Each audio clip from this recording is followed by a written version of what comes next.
Mambo ni matatu. Ladies and gentlemen, good evening and welcome back to our channel once again. And it is my hope and prayer that the video is going to find you guys in good health. Personally, I am fine, as you can see. Kisumu is fantastic, and maybe you could also let me know where you are watching the video from, the county or the country, in case you are out of the republic. Ladies and gentlemen, there's one thing which I've consistently maintained on this platform, that if elections were held in the Republic of Kenya and there are only two candidates on the ballot, one candidate from the opposition and William Ruto defending his seat, then the chances of the opposition candidate winning are very high. But the question has always been, who can that candidate be? Can the opposition agree to front a single candidate? Or will William Ruto be sitting somewhere waiting for the opposition to unite and agree on a single candidate? That can never happen. The truth of the matter is that William Ruto is laying an elaborate strategy to split the opposition. William Ruto began that immediately after the last election. For those who follow the politics of the Republic of Kenya, immediately after the last election, William Ruto was able to win the support of parties which were allied to the opposition. For example, he was able to bring that party from northern Kenya, and later on, William Ruto managed to bring to his side Jubilee. Last year, William Ruto successfully managed to bring Raila Odinga to his side. That move was actually the first major split in the opposition. Kalonzo and Raila, Martha Karua and Eugene Wamalwa started speaking different languages. Before we knew, William Ruto went and he picked Gideon Moi. At some point, rumors were actually confirmed that Ruto had tried, that Ruto was actually trying to win Kalonzo to his side. But Kalonzo refused for one single reason, that he's likely to be picked as the opposition candidate. Sababu unaona wanatafuta Kalonzo kila wakati. Wanadhani Kalonzo anaweza kuachana na Rigathi na Martha na JB Muturi, ndio sasa Wakikuyu wanyoroshwe tena. Now I have very bad news for them. Habari mbaya sana kwa kina Ruto. Uwezi tena kutenganisha Wakamba na Wakikuyu na kila, haiwezekani. Yeah, it is as simple as that. And today, there was this article in the Star. Ruto plots to split opposition, targets Kalonzo and Eugene Wamalwa. One thing I can assure you is that Kalonzo Musyoka will be on the ballot in 2027 as a presidential candidate. Whether it's going to be the opposition candidate or whether it's going to be whatever, Kalonzo must be on the ballot for his political survival. So I'm sure William Ruto will not be able to win Kalonzo to his side. And therefore, in this video, I want to focus on why William Ruto is currently focusing on winning the support of Eugene Wamalwa.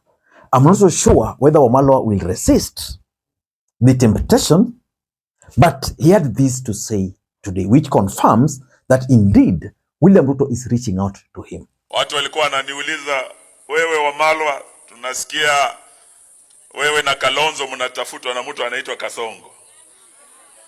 Hizo simu zimetoka Kenya yote siku ya leo. Nilipofika hapa na Kalonzo, Rigiji akatuuliza, nasikia nyinyi wawili mnatafutwa na Kasongo. Na akatuambia mkiitwa msisahau kuniita.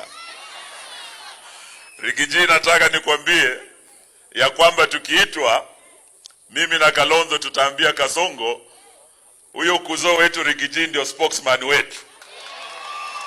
Kama unatafuta Wamalwa, kama unatafuta Kalonzo, wewe enda kule wa Munyoro, tafuta Rigiji uzungumze na yeye. Otherwise sisi tumeamua kutembea pamoja. Tulianza safari hii na Kalonzo 2 years ago. Mwaka huu ukianza tukaungana na Rigiji.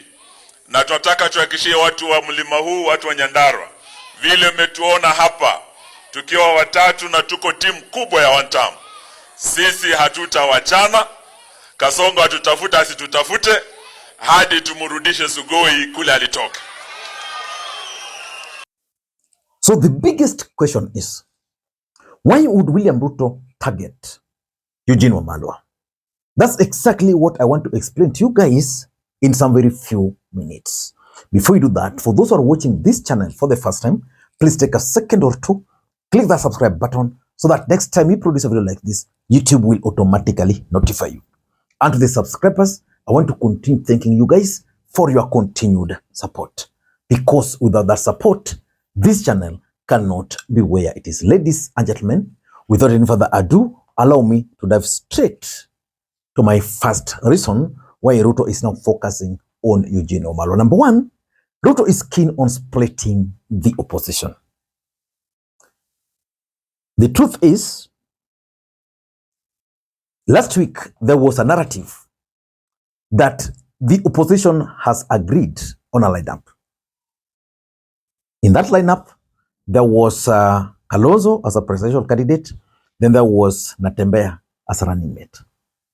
Then below it was Fred Matiang'i as the prime minister or prime cabinet secretary. Then the rest were sharing the other positions. Rigathi, according to that story, was supposed to receive 50% share of government, which caused huge political storm in the Republic of Kenya. But now the intention of that story is now very clear. And I want to agree with Rigathi Gachagua that indeed that story was planted. The reason why Natembeya was paired with Kalonzo was because they wanted to create a rift between Natembeya and Eugene Wamalwa. Because Eugene Wamalwa believes that he's the one who should actually be the running mate. Remember, in 2013, Eugene Wamalwa was supposed to be Uhuru Kenyatta's running mate, not Ruto. That can explain why Wamalwa and Ruto have never been on one side from that time. So the intention really is to split the opposition. If Ruto were to pick Wamalwa, that's going to be a huge blow to the opposition. Number two, I'm also looking at it as a strategy to tame George Natembeya and the way he's rising in Luhya politics. Because remember, William Ruto's re-election is actually pegged on Western Alliance. And most not only Western Alliance, but in the Luhya nation. George Natembeya is taking the Luhya politics by storm. And it seems nobody is actually stopping Natembeya from rising. So how do you do it? He belongs to DAP Kenya. He's not an official, but the leader of DAP Kenya is Eugene Wamalwa. So reach out to Wamalwa. Have him on your side. They now have the exchange between Wamalwa and Natembeya. Who is the kingpin? Which side should the Luhya nation follow? If Wamalwa were to agree to this deal, he's going to lose politically, but Natembeya will have a huge task of maybe forming a new political party. So for me, the intention really is to tame George Natembeya's rise in Luhya politics. Number three is the running mate equation. You see, William Ruto still believes that he can win the support of the mountain. If not mountain, Mount Kenya East. Because remember, the mountain gave William Ruto over 40% of the votes he got.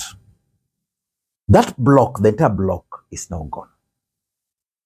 William Ruto, I'm sure, took his pen and a paper and calculated where can he get these votes. Simple. Try also and split Mount Kenya into East and West. Then dangle the running mate slot to East and then persuade them to vote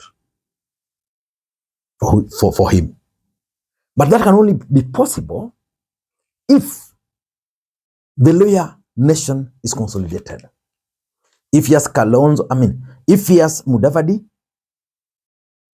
zipped mouth, he has Weta, zipped mouth, then now Natumba is making noise, then he have Wamalwa on his side, then now he can risk that with this team, they can be able to help him manage the Luhya politics. Then he can now go ahead and pick a running mate from Mount Kenya East, who is Kindiki. Otherwise, if Wamalwa will refuse, Ruto will have to rethink who is going to be his running mate in 2027. Number 4 is the game of numbers. You know, politics is a game of numbers. In most cases, perceived or real. How many counties are in Mount Kenya? How many constituencies are in Mount Kenya? How many were elected on UDA? Right? Now, most of those will not come back as UDA, which means William Ruto is losing several members of parliament. His focus is to recover those laws from Mount Kenya from the Luhya nation. That's why he's been pushing for the merger. His merger with ANC party is supposed to help him and his party, UDA party, to win some seats in the Luhya nation. So that, for example, in Kakamega, if they were to win Malava, Lurambi, Shinyalu as UDA, so those will come as UDA. Otherwise, if Mudavadi was there and there's ODM, then it will be ODM, ANC, maybe DAP Kenya. He wants all those numbers because these numbers are important. A president can easily be impeached. So Ruto is looking ahead. With MPs, he can push his bills. It would be unfair for William Ruto to be elected, for example, because I know for sure, as much as he's working with the ODM party, there is no way ODM party will allow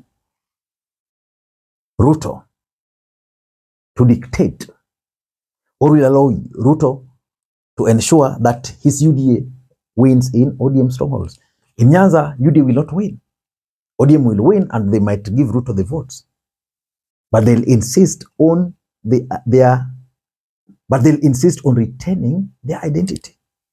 So Ruto fears that he might actually win the presidency, but the question about his number of MPs, governors and senators is something which is worrying him. Take, for example, Nakuru. He might lose Nakuru. Yeah? So if you lose Nakuru and those Mount Kenya, so it's just trying to have Wamalwa on his side. Then even if they're in a coalition kind of arrangement, then those numbers will add up for him. And lastly, I think it's all about trying to isolate Rigathi Gachagua and make Rigathi Gachagua appear as if he's a tribal leader. And that's the honest truth. Gideon Moi was brought on board because of media wars. Then Raila was brought on board. Of course, now you know there's a lot of heat between the Kikuyus and the Luo nation, something which should not have been there. And if Wamalwa is removed, Kalonzo is removed, the intention is to isolate Rigathi. Because as we speak, Rigathi Gachagua is William Ruto's biggest threat in Kenya today. I don't know what you think. Do you think Wamalwa, Eugene, will give in and agree to work with William Ruto? Let me read in the comment section. Until next time, this is Lee Makwiny. Bye-bye.